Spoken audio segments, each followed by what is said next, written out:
আমরা এবার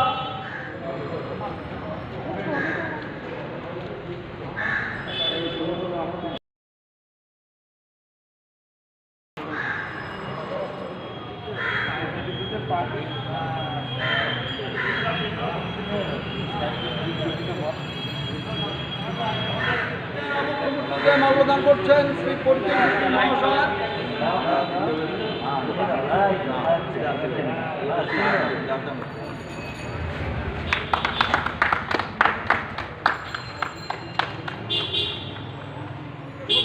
পরিচালন শ্রী রতন চৌধুরী মহাশয়। একসঙ্গে জাতীয় সঙ্গীত শুরু করবে। শুরু করো।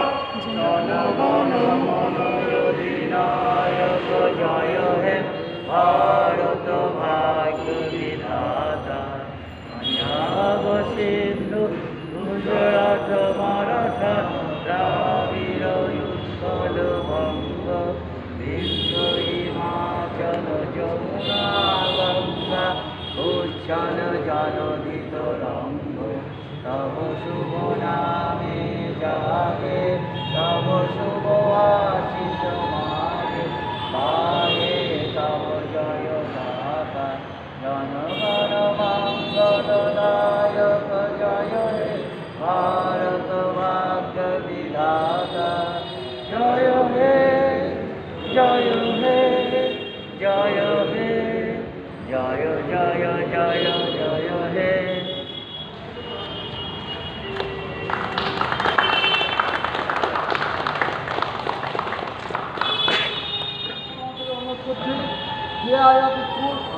দক্ষিণ চব্বিশ পরগনা প্রত্যেক সরকার মহাশয়দের পূর্ণ পরিবার সম্বর্ধনা জ্ঞাপন করবার জন্য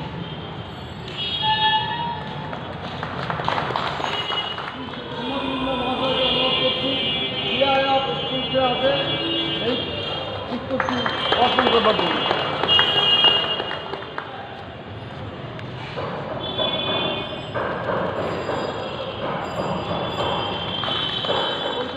অন্যতম সদস্য শ্রী রাজেশ কুমার চ্যাটার্জি মহাশয়কে আমি অনুরোধ করছি ওনাকে এই কলমটা অর্পণ করবার জন্য। প্রসাদ বিশ্বাস মহাশয়কে আমি অনুরোধ করছি এসে এই ব্যাগটা শ্রী সরকার মহাশয় আছে অর্পণ করবার জন্য। মহাশয়ের সঙ্গে এসে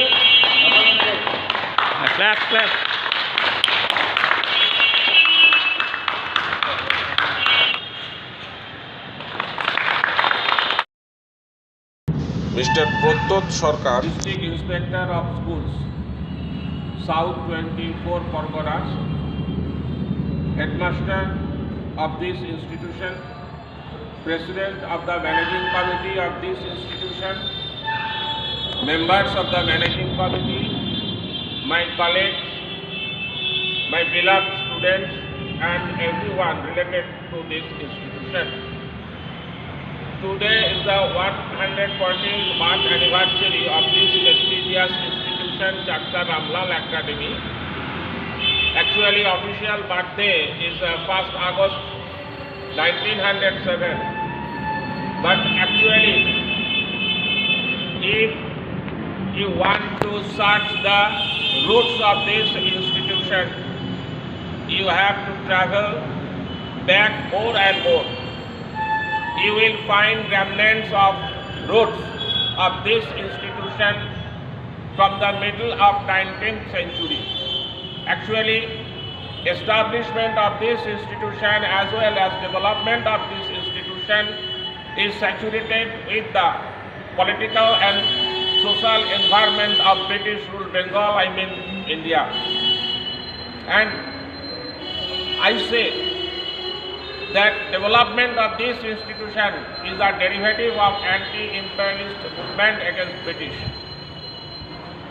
I am referring to books here, one named Chakda Ramlal Academy, Pot of Potobhumika, written by ex-headmaster of Chakda Ramlal Academy, Mr. Bipul Ranjan Sarkar, and another book named Ramlal Academy, Shotobarsher Itihas, published by the Centenary Celebration Committee of Chakda Ramlal Academy. In the year 2009, In every field of the society, you will find there is an alumni of this institution leading position. In this year, we have no option to observe this celebration gorgeously. Last year, school arranged prize distribution ceremony and distributed various scholarship to the students as mentioned in your academic calendar.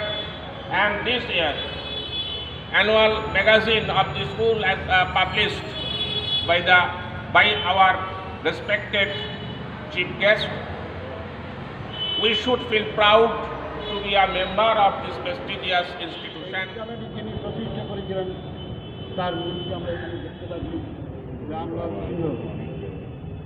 1907 সালে পয়লা August কয়েকজন বিজ্ঞান ব্যক্তিকে দিয়ে আমাদের বিজুলি, টালি, ভাঙাটি, আচ্ছাদন দিয়ে বাঁশের বেড়া, মূল্যমাত্র বেড়া দিয়ে এখানে শেষ প্রতিষ্ঠা করেছিল। যতদূর আমি শুনেছি 20-25 কিলোমিটার মধ্যে এখানে কোনো স্কুল ছিল না, ছাত্ররা দূর দূরান্ত থেকে আসত। আজকে রামলাল একাডেমি একটা শুভদিন, প্রত্যেক বছর এই দিনটি আসে এবং করোনা পিরিয়ডে আমরা এইভাবেই কিন্তু এই দিনটি আমরা পালন করি। গতগুলো তাই করেছিলাম। এই রামলালের কথা স্মরণ করে আমি আমার ভাষায় একটা কবিতা লিখি, স্মৃতির আলোকে রামলাল তুমি থাকো মহাকাল, তোমাকে যেন ভুলতে না পারি, থাকো চিরকাল। আপনাদের সবাইকে আমার ধন্যবাদ থাকলো। আপনারা ভালো থাকুন, সুস্থ থাকুন। কিন্তু ইতিহাস আপনারা জানেন, আর রামলাল একাডেমির ইতিহাস সব সময় বলা হয়নি। আর কারণ রামলাল একাডেমি শুরু আছে, শেষেরও শেষ আছে। শুরুটা হলো কীভাবে, যে শুরুটা হচ্ছে মিডিল ইংলিশ স্কুল, ওখানে ফলক আছে দেখুন 1869 খ্রিস্টাব্দে ফলকটা লেখা আছে দেখুন, যে আমাদের মিডিল ইংলিশে মধ্য ইংরাজি বিদ্যালয়। হান্টার কমিশনের রিপোর্টে অনুসারে তখন ওই পাশ্চাত্য শিক্ষার্থীতে যে মধ্য ইংরেজি বিদ্যালয়, সেই মধ্য ইংরেজি বিদ্যালয় তৈরি হয়েছিল।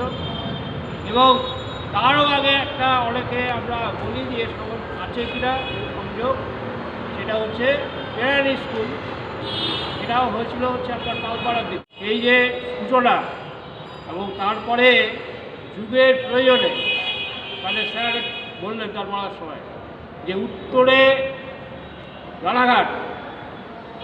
রানাঘাট হাই ইংলিশ স্কুল, দক্ষিণে হালিশহর ইংলিশ হাই স্কুল, পশ্চিমে গঙ্গার পরে বলাবাড় ইংলিশ হাই স্কুল, এ বাদ দিয়ে তখন এটা তখন হাই ইংলিশ স্কুল নেই। সুতরাং যুগের প্রয়োজনে এবং চাকদার যে ইতিহাস, মানে চাকদায় যাদের বসবাস ছিল তাদের অনুপ্রেরণায়, তাদের উদ্যোগে এই বিদ্যালয় সমৃদ্ধ হলো। মিডিল ইংলিশ স্কুলটা তৈরি করেছিলেন বেণীমাধব ঘোষ। আর বেণীমাধব ঘোষ 1900 খ্রিস্টাব্দ নাগাদ সম্ভবত মারা গিয়েছিলেন এবং তিনি তাকে দায়িত্ব দিয়েছিলেন। তিনি উত্তরপাড়ার রায়বাহাদুর, কেসি দত্ত, কালীচরণ দত্ত মহাশয়, যথেষ্ট অবদান আছে কালীচরণ দত্ত, কারণ তিনি ওই যে সময়টুকু হাই স্কুল মানে 2010 রেকগনিশন পাওয়া পর্যন্ত কলকাতা ইউনিভার্সিটি তিনি নিজের ঘাড়ে টাকা পয়সাও নিজেই খরচ করতেন, প্রাইজ টাইজ দিতে নিজের পয়সা দিয়ে অনুষ্ঠান 1960। তার লাভ দেওয়া হলো বেনি মাধব ঘোষের নামে, বেনি মাধব ইনস্টিটিউশন। কিন্তু পাকা বাড়ি নেই, ঘরের অভাব, ঘরের দরকার আছে। সুতরাং টাকার দরকার, প্রায় 10,000 টাকার দরকার। কোথায় পাওয়া যাবে? বসন্ত মিত্র মন্দির আছে কলকাতায় করোয়াল স্ট্রিটে। চাকদার আদি বাসিন্দা গোলপাড়ায় থাকতেন, এখন কলকাতায় থাকেন। কলিয়ারি ব্যক্তি বিশ্বনাথ তার রামলাল সিংহ, তার কাছে চলে। যা হলো সেখানে গিয়ে অনেক বাধা বিপত্তি পেরিয়ে সেখানে জানকীবাবু ছিলেন একজন ওই রিপোর্ট কলেজের অধ্যাপক, তিনি বোঝালেন। দুর্গাবতী ভট্টাচার্য কাঁঠালপুরির একজন ছিলেন, তিনি বোঝালেন, বুঝিয়ে সুঝিয়ে রাজি করিয়ে তার কাছ থেকে 10,000 টাকার অনুদান দিয়ে, অনুদান একবারে দেননি, 5,000 টাকা প্রথমে, তারপরে দুটো ইনস্টলমেন্টে দিয়েছিলেন। দিয়ে আমাদের এই পাকা বিল্ডিং তৈরি হলো, রাম হলো রামলাল একাডেমি। তখন এখানে যে 2.5 বিল্ডিং ছিল, আমরা ছাত্র অবস্থায় দেখেছি, আমাদের শ্যামাবুদা দেখেছে। সেই 2.5 বিল্ডিং, তার মাঝখানে যে হলটা উঁচু, এটা দোতলা থেকে কিছুটা উঁচু, তার নাম ছিল বেনি মাধব হল, ওই বেনি মাধব ঘোষের নামে। আর রায়বাহাদুর কেসি দত্ত নামে যে একটা হল ছিল, রায়বাহাদুর হল, সেটা ভেঙে কলেজের উত্তর দিকটাই ছিল। এইখানে এই হচ্ছে মোটামুটি গঠন এই। এবং তারপরে কলকাতা বিশ্ববিদ্যালয়ের জন্য কাছে 1910 সালে রেকগনিশনের জন্য আবেদন করা হলো। সেখানে ওই তখনকার যে প্রেসিডেন্সি ডিভিশন, তার যে ইন্সপেক্টর, সরকারি ইন্সপেক্টর, তিনি পরিদর্শন করলেন। পরিদর্শন করে রিপোর্ট দিলেন যে পাকা বিল্ডিং আছে, প্রিভি আছে, মানে টয়লেট ভালো তৈরি হচ্ছে, এই সমস্ত কিছু রিপোর্ট তারা দিলেন। খেলার মাঠ তখন ওই খেলা হতো ইয়েতে, আপনার ওই রেল ময়দানে। তখন তো ওই রেল ময়দানে তখন তো তালতলা তৈরি হয়নি, তালতলা তৈরি হয়েছিল 1950-51। আর একটা